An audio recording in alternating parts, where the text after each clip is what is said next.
हाय दोस्तों, नमस्कार। मैं KP Shukla from Shukla edu Galaxy से आज आपके लिए ग्रामर में स्पीकिंग के लिए, राइटिंग के लिए, अंडरस्टैंडिंग के लिए हर किसी क्षेत्र में काम आने वाले पॉइंट लेकर आया हूं, जिसका नाम है यूज ऑफ देयर।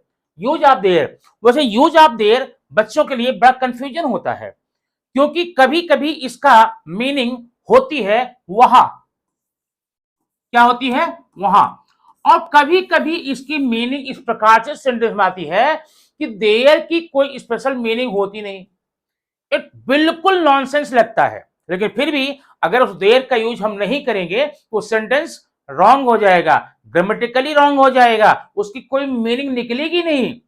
आज हम इसी चीज को, इसी बात को, इसी कॉन्सेप्ट को इस वीडियो में क्लियर करने वाले हैं कि देयर का यूज कहां कहां पर होता है और उसका उपयोग कैसे होता है, कहां पर इसकी मीनिंग हम लोग प्रीपोजिशन के रूप में करते हैं, कहां पर प्रोनाउन के रूप में करते हैं, कहां एडजेक्टिव पर करते हैं। ये सारी बातें आज के इस वीडियो में क्लियर होने वाली है। ठीक है, आइए हम लेकर चलते हैं आपको आज के स्लाइड पर। देखिए यहां पर है, ध्यान देना, देयर। अब एक यूज तो देयर का मतलब होता वहां, जो कि हर कोई जानता है। वहां के लिए हम देयर का यूज करते हैं, वहां। और यहां पर अगर देयर माने वहां होता है और हियर मींस यहां होता है। जब हम कोई वर्ड यूज करेंगे यहां के लिए क्या लगाते हैं? हियर लगाते हैं, और वहां के लिए देयर लगाते हैं। ये देखिए, हियर मतलब यहां होता है और देयर का मतलब वहां होता है। ठीक है, देयर का मतलब वहां होता है। जैसे एक सेंटेंस में यहां पर लेता हूं, मैंने यहां बोला वहां एक तालाब था, वहां एक तालाब था। अब यहां पर ये वर्ड वहां आया हुआ है, तो हम क्या लिखेंगे? देयर वाज अ पॉन्ड या पूल, जो भी आप लिखेंगे, वहां पर एक तालाब था। ठीक है, यहां पर हिंदी वाक्य में वहां आया, इंग्लिश में देयर किया, मीनिंग बराबर, हिसाब किताब बराबर, यहां कोई कंफ्यूजन नहीं। क्यों कंफ्यूजन नहीं? क्योंकि हिंदी के वाक्य में आपका वर्ड क्या आया है? वहां। और इंग्लिश में आपने क्या यूज कर लिया है? देयर। क्लियर? दूसरा, मैं वहां गया, मैं वहां गया। अब इसका क्या देखेंगे? यहां I went there, I went there, मैं वहां गया। अब इस वहां, जो आपने वहां वर्ड देखा हिंदी वाक्य में, उसके लिए आपने यहां पर देयर का यूज किया। यहां भी हिसाब किताब बराबर, यहां भी मीनिंग फिर बैठती है कि देयर की मीनिंग वहां होती है, वहां के लिए हम देयर वर्ड यूज करते हैं। ओके, बराबर। फिर देखें, वहां जाकर मैंने एक जानवर देखा, वहां जाकर, वहां जाकर, वहां एक प्लेस है, वहां जाकर। देखिए, गोइंग देयर, गोइंग देयर, वहां जाकर। अब आगे के सेंटेंस लगेंगे, मैंने एक हाथी देखा, आई सॉ एन एलिफेंट। या कुछ और भी काम कर सकते हैं वहां जाकर के। वहां जाकर आपने खाना खाया, वहां पर जाकर आपने मूवी देखी, वहां पर जाकर आपने डांस देखा, वहां पर जाकर आपने पत्र लिखा, जो भी है वहां जाकर, तो वहां के लिए आपने क्या लगाया? देर लगा लिया। क्लियर? लेकिन चौथे में देखिए, मेरा भाई वहां रहता है, मेरा भाई वहां रहता है। अब यहां भी वहां के लिए आप देयर लगाएंगे। My brother lives there, my brother lives there. अब टेंस के आधार पर फिर हम वर्ब कर लेंगे। मेरा भाई वहां रहता है। ओके, अब तुम वहां देख सकते हो, तुम वहां देख सकते हो। सब्जेक्ट आपका हो जाएगा यू, देख सकते हो can, you can see there, आप वहां पर देख सकते हैं या तुम वहां पर देख सकते हो। ठीक है, अब ये आपका कंसेप्ट क्लियर हो गया कि वहां के लिए हम देयर का यूज करेंगे। जब भी हिंदी वाक्य में हमारे वहां आता है तो हम देयर का यूज यहां पर कर लेते हैं। ठीक है, लेकिन कुछ सेंटेंस ऐसे होते हैं जहां पर ये मीनिंग काम नहीं करती है। अब ये देखेंगे सामने, यहां पर दो सेंटेंस दिए गए, ध्यान देना, यहां पर दो सेंटेंस दिए गए हैं। पहला आप देख सकते हैं, दो भाई थे, दो भाई थे, यहां पर वहां वर्ड नहीं आया है। अच्छा सोचिए, अगर मुझे इसका ट्रांसलेट करना हो इंग्लिश में, दो भाई थे, दो भाई को क्या लिखेंगे? Two brothers, to brothers. ठीक है, दो भाई थे, टू ब्रदर्स थे, था थी थे के लिए आप वाज वेयर लगाएंगे, two brothers were, two brothers were. अब ऐसा सेंटेंस अगर आपने बोल दिया, लिख दिया, कहीं देख लिया, तो आप इसकी मीनिंग क्या निकालेंगे? सिर्फ हंसी का पात्र होने के अलावा कुछ नहीं देगा। टू ब्रदर्स वेयर, दो भाई थे, ऐसा नहीं बनता। क्यों? कोई भी सिंपल सेंटेंस जो होता है, जो भी सिंपल सेंटेंस होता है, वहां सब्जेक्ट वर्ब ऑब्जेक्ट होना जरूरी होता है, या कम से कम अगर ऑब्जेक्ट नहीं हो तो सब्जेक्ट और ऑब्जेक्ट होना चाहिए, सब्जेक्ट और वर्ब होना चाहिए। अगर मैं सब्जेक्ट नहीं है तो वर्ब और ऑब्जेक्ट होना चाहिए। यहां पर इसकी मीनिंग नहीं निकलेगी। अब ये देखिए, जंगल में दो शेर थे, दो शेर, two lions, two lions in forest, in forest were, या two forest, two lions were in forest. यह भी एक प्रकार का इनकम्प्लीट सेंटेंस है, यह एक नॉनसेंस सेंटेंस है, इसकी कोई मीनिंग नहीं निकलेगी। अब यहीं पर हम जो देयर पढ़ने वाले हैं उसका यूज करना सीखेंगे। अब क्या सीखेंगे? जिस सेंटेंस में, ध्यान देना, अब कई चीजें होती हैं, कई जगह आप देखे होंगे, जिस सेंटेंस में वर्ब ना हो, ये देखिए वर्ब ना हो, जब वर्ब नहीं होगा तो क्या होगा? सब्जेक्ट नहीं होगा, कर्ता नहीं होगा। माने किसी क्रिया को करने के लिए, काम करने के लिए क्या चाहिए? सब्जेक्ट चाहिए। जब वर्ब नहीं है तो सब्जेक्ट नहीं है। ठीक, तो जिस सेंटेंस में वर्ब ना हो या जिस सेंटेंस में ऑब्जेक्ट ना हो, ऐसे सेंटेंसेस में आप सब्जेक्ट, जब यहां वर्ब नहीं है तो सब्जेक्ट नहीं होगा, याद रखना।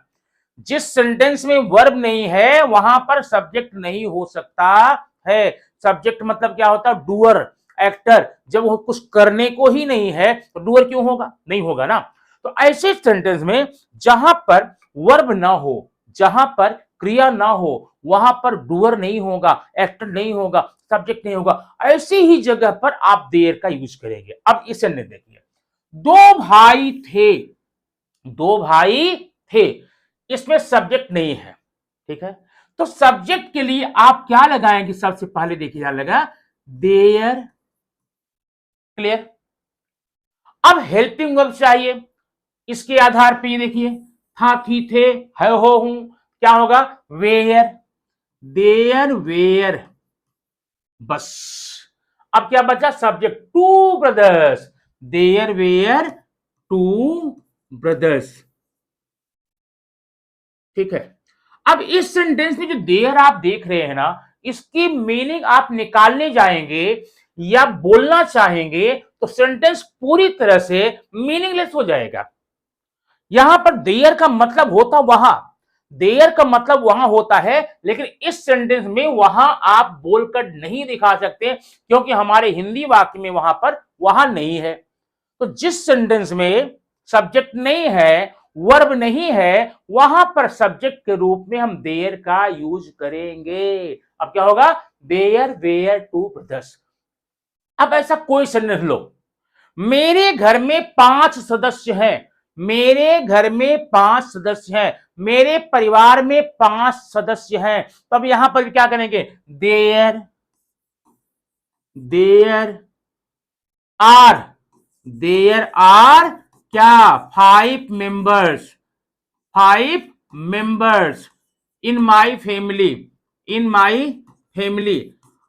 ठीक, अब ये देखिए, जंगल में दो शेर थे, जंगल में दो शेर थे। अब यहां भी आप क्या करेंगे? वर्ब नहीं है ना, यहां क्रिया नहीं है, तो क्या लगाएंगे? वर्ब की जगह पर, सब्जेक्ट की जगह पर आप देयर लगाएंगे। अब देयर के बाद आप क्या? सब्जेक्ट हो गया ना, देयर किसकी जगह पर आ गया? सब्जेक्ट जगह पर। तो जब ये सब्जेक्ट की जगह पर आ गया, इसके सब्जेक्ट के तुरंत बाद हमें क्या चाहिए? वर्ब चाहिए। वर्ब कहां से लेंगे? यहां से लेंगे। ये पास्ट सिंपल का सेंटेंस है, तो यहां पर क्या मिलेगा? वाज या were, there were, there were, क्या there were subject. Two lions, two lions कहा, in the forest, in the forest, जंगल में दो शेर थे। ठीक है, अब इस तरह से सेंटेंस मोस्टली आप जब आप कोई स्टोरी नरेट करते हैं, कहानी बनाना चाहते हैं, आपको सबसे पहले यही लिखना पड़ता है। There was a farmer in a village, there was a king, there was a merchant in city, जो भी रहता है, एक राजा था, एक लोमड़ी थी, जंगल में एक लोमड़ी थी। There was a fox in the forest, जंगल में ढेर सारे पेड़ थे। There were so many trees in the forest ना, नदी में पानी था, नदी में पानी था, water was in the river. इस प्रकार से ये सेंटेंस आप कर सकते हैं, लेकिन कुछ और टेक्निकल बातें भी हम यहां पर करेंगे आपको लेकर के। जरा देखते हैं आगे क्या है यहां पर नेक्स्ट पेज में। आज ये वीडियो आप यहां पर कंफर्म कर देखिए। अभी मैंने एक सेंटेंस लिखा यहां पर, मेरी बैग में दो किताबें हैं। ध्यान देना, मेरी बैग में, यहां मैं लिख देता हूं, मेरी बैग में दो किताबें हैं, दो किताबें हैं। अब ध्यान देना, यहां भी आपको देख रहे हैं तो वर्ब दिखाई नहीं दे रहा है, दो किताबें हैं। आप किसका यूज करेंगे यहां पर, किसका यूज करेंगे देयर का, हो गया देयर, क्लियर। अब देयर सब्जेक्ट के रूप में आपने ले लिया, इसके बाद में क्या चाहिए, वर्ब चाहिए। वर्ब कहां से लेंगे, यहां से लेंगे, इज एम आर, तो क्या लगाएंगे देयर। अब किताबें हैं ना, प्लूरल है, तो क्या लगाएंगे देयर आर, देयर आर। क्या थी object, two books, there are two books, there are two books. अब प्लेस लगा दो, क्या प्लेस है, मेरी बैग में, in my bag, in my bag, मेरी बैग में दो किताबें थी, there are two books in my bag. ठीक है, अब आप किसी भी सेंटेंस का, इस सिचुएशन का, इस स्ट्रक्चर का कोई सेंटेंस आपके दिमाग बनता है तो बिल्कुल इसी तरह से देयर का यूज करके आप भरपूर बोल सकते हैं। अब जैसे आइए हम कुछ प्रैक्टिस करते हैं। ठीक है, मेरी कक्षा में 25 विद्यार्थी हैं, मेरी कक्षा में 25 विद्यार्थी हैं। There are 25 students in my class, मेरे परिवार में 10 सदस्य हैं, मेरे परिवार में 10 सदस्य हैं। There are 10 members in my family. ठीक है, अच्छा अब एक बात और बताएंगे। जैसे मैंने कहा दो भाई थे, दो भाई थे, पहले आपने देखा था, इसका क्या होगा, there were two brothers, there were two brother. अब आपको एक बात और बता दूं, क्योंकि ये बात बताना जरूरी इसलिए है क्योंकि आप ये जान जाएंगे, आपको आगे जाकर कहीं पर सेंटेंस स्ट्रक्चर का कुछ चेंज करके मिला, कोई कंफ्यूजन नहीं होगा। फ्रैंकली आप बोल सकते हैं, मैंने क्या लिखा, देयर वेयर टू ब्रदर्स। अगर आप चाहें, अगर आप चाहें, ना चाहें तो कोई बात नहीं, अगर आप चाहें तो ये पोर्शन पहले ले सकते हैं, कैसे, टू ब्रदर्स वेयर देयर, बिंदास फ्रैंकली यूज कीजिए। मैंने पहले सेंटेंस हिंदी का एक है, दो भाई थे, दो भाई थे, पहली बार आपने क्या किया, देयर को सब्जेक्ट के स्थान पे किया है, देयर वेयर टू ब्रदर्स। लेकिन नेक्स्ट सेंटेंस में आपने दो भाई को सब्जेक्ट बना दिया है, कैसे, two brothers were there, two brothers were there. आप समझ रहे हैं इसको ना, माने कि इस सेंटेंस में देयर, ऐसे वाक्य में, ऐसे सेंटेंस में देयर का यूज आप सेंटेंस की शुरुआत में भी कर सकते हैं, मेरा कहने का मतलब सब्जेक्ट के रूप में भी कर सकते हैं और लास्ट में भी कर सकते हैं, तब वहां ऑब्जेक्ट बन जाएगा। जब देयर का यूज आप सेंटेंस की शुरुआत में करेंगे तो सब्जेक्ट का काम करेगा, अब बाद में करेंगे ऑब्जेक्ट काम करेगा। लेकिन दोनों ही कंडीशन में 100 नहीं बल्कि 200% ये सेंटेंसेस आपके राइट होते हैं। इसका भरपूर आप बोलचाल की भाषा उपयोग करेंगे। ठीक, हम, मेरी बिल्डिंग में 25 फ्लैट्स हैं, मेरी बिल्डिंग में 25 फ्लैट्स हैं। There are 25 flats in my building. There are 25 flats in my building. ठीक है, अब इसी सेंटेंस को थोड़ा सा हम आपको और अलग तरीके से बताएंगे। देखिए,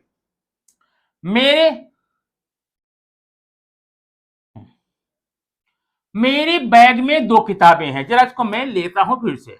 मेरी बैग में 2 किताबें हैं। ये देखिए, मेरी बैग में 2 किताबें हैं। सेंटेंस वही है, 2 किताबें हैं। अब ये 2 आपने इसका इंग्लिश देख लिया, 2 किताबें हैं। मेरी बैग में 2 किताबें। पहला क्या किया है आपने देयर का यूज किया है। क्यों देयर का यूज किया है? सब्जेक्ट की जगह पे। अब आप चाहिए वर्ब, आर का हो जाएगा हैं। ठीक है, 2 किताबें प्लूरल है। अगर सिंगुलर होता ई लगाते। There are 2 books. There are 2 books in my bag. In my bag. ध्यान देना, ये सेंटेंस 101% राइट है। लेकिन अब एक बात और सीख लीजिए, जिस सेंटेंस में प्रेपोजिशन आता है, कहां प्रेपोजिशन? इन। ठीक है, तब इसका एक स्ट्रक्चर आप और भी बना सकते हैं। कैसे? देखिए, सब्जेक्ट आप बनाइए इसको 2 books. 2 books. 2 books are there. 2 books are there in my bag. In my bag. तो आपके सेंटेंस में अगर प्रेपोजिशन दिखाई देता है तो आप देयर का यूज सेंटेंस के अंदर भी कर सकते हैं, लेकिन कहां करेंगे? Just before the preposition. Preposition के जस्ट पहले आप उसका उपयोग करके लिख सकते हैं। अभी देखिए, मेरी बैग में 2 किताबें हैं। There are 2 books in my bag, और 2 books are there in my bag. Both are correct, both are right, absolutely right, 100% right. इस प्रकार का सेंटेंस आप लेकर के बढ़िया से प्रैक्टिस करके इसको भरपूर धड़ल्ले से बोलचाल की भाषा में, राइटिंग में, समझने में कहीं भी बिंदास यूज कर सकते हैं और अपनी स्पीकिंग स्किल को, इंग्लिश स्पीकिंग स्किल को और ज्यादा स्ट्रांग बना सकते हैं। बराबर है? तो ये छोटे छोटे नियम इस प्रकार देख करके आप अपने इंग्लिश स्पीकिंग को इंप्रूव कर सकते हैं। क्यों? देखिए, जब आप अंग्रेजी बोलना चाहेंगे ना, इंग्लिश बोलना चाहेंगे, तो वहां पर अलग अलग सिचुएशन के अलग अलग सेंटेंसेस मिल जाते हैं। कहां पर क्या यूज करते हैं, कहां पर कैसे यूज होते हैं। अब एक ही नियम पढ़ करके आप अंग्रेजी नहीं बोल सकते। आपको ढेर सारे नियमों की आवश्यकता पड़ती है, ढेर सारे रूल्स की आवश्यकता पड़ती है, और रूल्स की आवश्यकता पड़ने में ऐसे ही छोटे छोटे नियम आपको बहुत ही हेल्पिंग होंगे, मददगार होंगे, आपके लिए बहुत ही लाभदायक होंगे। ये वीडियो का आप देख करके प्रैक्टिस कीजिए। और हां, अगर आप पहली बार इस वीडियो पर आए हैं तो सब्सक्राइब करना न भूलें, क्योंकि आपके लिए मैं ऐसी ही अच्छी अच्छी वीडियो लेकर आता रहता हूं। हो सकता है आपके काम आने के बाद में या आप अपने फैमिली मेंबर्स में बच्चों को भी इन चीजों का पाठ पढ़ा सकते हैं, बता सकते हैं, ताकि उनकी इंग्लिश पहले से ही स्ट्रांग होती रहे और आगे जाकर उनको कोई दिक्कत का सामना करना न पड़े। Thank you very much. Good bye, see you soon bye next video.